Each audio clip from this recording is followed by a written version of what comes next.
Hi friends, Divya ಅಡುಗೆ ಮನೆ and life style ಚಾನಲ್ಗೆ ಸ್ವಾಗತ. ನಾನಿವತ್ತು ಚಿಕನ್ನಿಂದ ಒಂದೊಳ್ಳೆ ರೆಸಿಪಿ ಮಾಡೋದು ತೋರಿಸ್ತಾ ಇದ್ದೀನಿ. ತುಂಬ ಟೇಸ್ಟಿಯಾಗಿರುತ್ತೆ, ಮಾಡೋದು ತುಂಬ ಸಿಂಪಲ್ಲು. ಇದನ್ನ ಒಂದು 10ರಿಂದ 15 ನಿಮಿಷದಲ್ಲಿ ಮಾಡ್ಕೋಬೋದು. ಇವಾಗ ಮೊದಲಿಗೆ ಒಲೆ ಮೇಲೆ ಒಂದು ಬಾಣಲಿ ಇಟ್ಟಿದ್ದೀನಿ.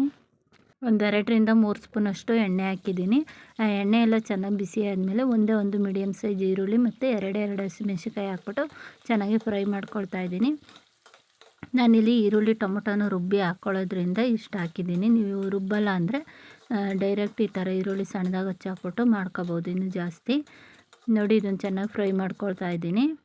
ಸ್ವಲ್ಪ ಫ್ರೈ ಆದಮೇಲೆ 1 ಸ್ಪೂನಷ್ಟು ಶುಂಠಿ ಬೆಳ್ಳುಳ್ಳಿ ಪೇಸ್ಟ್ ಹಾಕ್ತಾಯಿದ್ದೀನಿ. ಅದನ್ನು ಹಸಿ ವಾಸನೆ ಹೋಗೋವರೆಗೂ ಚೆನ್ನಾಗಿ ಮಿಕ್ಸ್ ಮಾಡ್ಕೊಳ್ತಾ ಇದ್ದೀನಿ.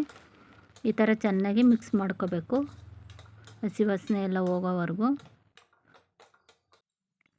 ಇವಾಗ ಚೆನ್ನಾಗಿ ಫ್ರೈ ಆಗಿದೆ. ಇವಾಗ ನಾನು ತೊಗೊಂಡಿರೋಂಥ ಚಿಕನ್ನ ಹಾಕ್ತಾಯಿದ್ದೀನಿ. ನಾನಿಲ್ಲಿ ಒಂದು ಅರ್ಧ kg ಅಷ್ಟು ಚಿಕನ್ ಹಾಕ್ತಾಯಿದ್ದೀನಿ. ಒಂದು 4ರಿಂದ 5 ಸಲ ವಾಶ್ ಮಾಡಿ ಹಾಕ್ಬೇಕು ಇದನ್ನು. ನಾನು ಲಿವರು ಹಾಕಿದ್ದೀನಿ ಇದ್ರ ಜೊತೆ. ಲಿವರು ಚೆನ್ನಾಗಿರುತ್ತೆ. ಈ ಚಿಕನ್ ಬದಲು ಬರೀ ಲಿವರ್ದೇ ಮಾಡ್ಕೋಬೋದು, ಅದು ಚೆನ್ನಾಗಿರುತ್ತೆ. ನಾನು 2 ಮಿಕ್ಸ್ ಹಾಕಿದ್ದೀನಿ. ಇದನ್ನು ಚೆನ್ನಾಗಿ ನೀರು ಬಿಡೋವರೆಗೂ ಚೆನ್ನಾಗಿ ಫ್ರೈ ಮಾಡ್ಕೊಳ್ಬೇಕು. ಚಿಕನಲ್ಲಿರೋ ನೀರೆಲ್ಲ ಬಿಟ್ಟರೆ ಟೇಸ್ಟು ಚೆನ್ನಾಗಿ ಬರುತ್ತೆ. ಇವಾಗ ಸ್ವಲ್ಪ ಉಪ್ಪು ಹಾಕ್ತಾಯಿದ್ದೀನಿ. ಟೇಸ್ಟಿಗೆ ಎಷ್ಟು ಬೇಕೋ ಅಷ್ಟು ಹಾಕೋಬೋದು. ಸ್ವಲ್ಪ ಅರಿಶಿನ ಹಾಕ್ಬಿಟ್ಟು ಚೆನ್ನಾಗಿ ಮಿಕ್ಸ್ ಮಾಡ್ಕೊಳ್ತಾ ಇದ್ದೀನಿ. ಈ ಥರ ಕೈ ಆಡಿಸ್ತಾ ಇದ್ದೀನಿ, ಎಲ್ಲ ಚೆನ್ನಾಗಿ ಮಿಕ್ಸ್ ಆಗಲಿ ಅಂತ. ಇವಾಗ ಸ್ವಲ್ಪ ಚೆನ್ನಾಗಿ ಮಿಕ್ಸ್ ಆದಮೇಲೆ ಒಂದು 2 ನಿಮಿಷ ಲಿಡ್ ಕ್ಲೋಸ್ ಮಾಡಿಬಿಟ್ಟು ನಾವು ಬೇಯಿಸ್ಕೋಬೇಕು ಮೀಡಿಯಮ್ ಫ್ಲೇಮಲ್ಲಿ ಇಟ್ಬಿಟ್ಟು. ಆವಾಗ ಅದರಲ್ಲಿರೋ ನೀರೆಲ್ಲ ಚೆನ್ನಾಗಿ ಬಿಟ್ಕೊಳ್ಳುತ್ತೆ. ಇವಾಗ ಲಿಡ್ ಕ್ಲೋಸ್ ಮಾಡ್ತಾಯಿದ್ದೀನಿ ನಾನು.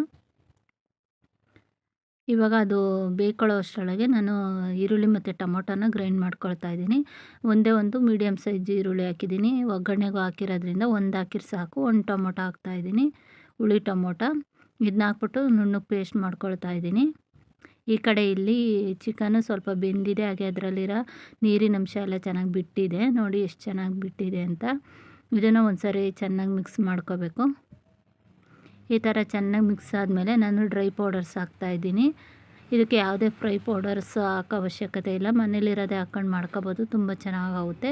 ಒಂದು ಅರ್ಧ ಸ್ಪೂನಷ್ಟು ಖಾರದ ಪುಡಿ, ಅರ್ಧ ಸ್ಪೂನಷ್ಟು ಧನಿಯಾ ಪೌಡ್ರು, ಸ್ವಲ್ಪ ಗರಂ ಮಸಾಲ ಹಾಕಿದ್ದೀನಿ ಅಷ್ಟೇ. ಇಷ್ಟು ಹಾಕಿದ್ರೆ ಸಾಕು, ಎಕ್ಸ್ಟ್ರಾ ಯಾವುದು ಹಾಕೋದು ಬೇಡ. ತುಂಬ ಚೆನ್ನಾಗಾಗುತ್ತೆ. ಇದನ್ನು ಈ ಡ್ರೈ ಪೌಡರ್ಸ್ ಎಲ್ಲ ಹಸಿ ವಾಸನೆ ಹೋಗೋವರೆಗೂ ಚಿಕನ್ ಜೊತೆ ಚೆನ್ನಾಗಿ ಮಿಕ್ಸ್ ಆಗೋ ಥರ ಫ್ರೈ ಮಾಡ್ಕೋಬೇಕು. ಒಂದು 2 ನಿಮಿಷ ಈ ಥರ ಮಾಡಬೇಕು. ಆವಾಗ ಚೆನ್ನಾಗಿ ಮಿಕ್ಸ್ ಆಗುತ್ತೆ, ಚಿಕನ್ ಎಲ್ಲ ಚೆನ್ನಾಗಿ ಟೇಸ್ಟಿಯಾಗಿ ಬರುತ್ತೆ. ಇವಾಗ ನಾನು ಗ್ರೈಂಡ್ ಮಾಡ್ಕೊಂಡಿದ್ನಲ್ಲ ಈರುಳ್ಳಿ ಟೊಮೊಟೊ ಪೇಸ್ಟ್, ಅದನ್ನು ಹಾಕ್ತಾಯಿದ್ದೀನಿ. ಅದನ್ನು ಹಸಿದೇ ಹಾಕಿದ್ದೆ, ಆದ್ದರಿಂದ ಇದ್ರ ಜೊತೆ ಹಾಕ್ಬಿಟ್ಟು ಚೆನ್ನಾಗಿ ಫ್ರೈ ಮಾಡ್ಕೋಬೇಕು. ನೋಡಿ ಈ ಥರ. ನೀವು ಡ್ರೈ ಬೇಕು ಅಂದರೆ ನೀರೇನು ಸೇರಿಸೋದು ಬೇಡ, ಈಗ ಡ್ರೈ ಮಾಡ್ಕೋಬೋದು. ಇದು ಚಪಾತಿ ಜೊತೆ, ದೋಸೆ ಜೊತೆ, ಇಡ್ಲಿ ಜೊತೆ ಮಾಡ್ತೀನಿ ಅಂದರೆ ಸ್ವಲ್ಪ ನೀರು ಹಾಕಿ ಬೇಯಿಸ್ಕೊಂಡ್ರೆ ಚಿಕನ್ನು ಚೆನ್ನಾಗಿ ಬೇಯುತ್ತೆ ಮತ್ತು ಗ್ರೇವಿನೂ ಸಿಗುತ್ತೆ. ನೋಡಿ ಇಷ್ಟು ನೀರು ಹಾಕಿದ್ದೀನಿ ಅಷ್ಟೇ. ನಾನು ಇದು ಮಿಕ್ಸಿ ಜಾರೆಲ್ಲ ತೊಳೆದಿರೋ ನೀರು ಹಾಕಿದ್ದೀನಿ. ಈ ಥರ ಚೆನ್ನಾಗಿ ಮಿಕ್ಸ್ ಮಾಡ್ಕೊಳ್ತಾ ಇದ್ದೀನಿ. ಇದಕ್ಕೇನು ಎಕ್ಸ್ಟ್ರಾ ಇನ್ನೇನು ಹಾಕೋದು ಬೇಡ, ಇಷ್ಟೇ ಹಾಕಿದ್ರೆ ಸಾಕು, ತುಂಬ ಚೆನ್ನಾಗಾಗುತ್ತೆ. ಇವಾಗ ಬೇಯೋದಕ್ಕೆ ಬಿಡಬೇಕು. ಒಂದು 2 ನಿಮಿಷ ಲಿಡ್ ಕ್ಲೋಸ್ ಮಾಡಿಬಿಟ್ಟು ಬೇಯಿಸ್ತಾ ಇದ್ದೀನಿ. ಒಂದು 10 ನಿಮಿಷ ಸಾಕು ಇದನ್ನು ರೆಸಿಪಿ ಮಾಡೋದಕ್ಕೆ, ಜಾಸ್ತಿ ಇಂಗ್ರೀಡಿಯೆಂಟ್ಸು ಬೇಕಿಲ್ಲ. ನೋಡಿ ಇವಾಗ ಲಿಡ್ ಓಪನ್ ಮಾಡಿ ತೋರಿಸ್ತಾ ಇದ್ದೀನಿ. ಎಣ್ಣೆ ಎಲ್ಲ ಸಪ್ರೇಟಾಗಿದೆ, ಚೆನ್ನಾಗಿ ಬೆಂದ್ಕೊಂಡಿದೆ ಚಿಕನ್ ಎಲ್ಲ. ಇಷ್ಟಾದರೆ ಸಾಕು. ನಾನು ಇದನ್ನು ಚಪಾತಿ ಜೊತೆ ಮಾಡಿದ್ದೆ, ತುಂಬ ಚೆನ್ನಾಗಾಗಿತ್ತು.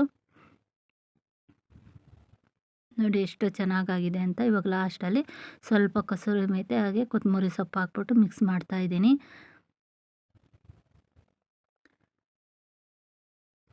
ಇವಾಗ ಮಿಕ್ಸ್ ಮಾಡ್ಕೊಳ್ತಾ ಇದ್ದೀನಿ ಕೊತ್ತಂಬರಿ ಸೊಪ್ಪು ಹಾಕ್ಬಿಟ್ಟು. ತುಂಬ ಚೆನ್ನಾಗಾಗಿತ್ತು ಟೇಸ್ಟು. ನೀವು ಒಂದ್ಸರಿ ಟ್ರೈ ಮಾಡಿ ನೋಡಿ. ಮಟನಲ್ಲೂ ಇದೇ ಥರ ಮಾಡ್ಕೋಬೋದು, ತುಂಬ ಚೆನ್ನಾಗಾಗುತ್ತೆ. ಈ ಚಿಕನ್ ಬದಲು ಲಿವರು ಹಾಕ್ಕೊಂಡು ಮಾಡ್ಬೋದು, ಲಿವರ್ ಗೊಜ್ಜು ಥರ ಚೆನ್ನಾಗಿರುತ್ತೆ. ಒಂದ್ಸರಿ ಟ್ರೈ ಮಾಡಿ ನೋಡಿ ಫ್ರೆಂಡ್ಸ್. Thank you.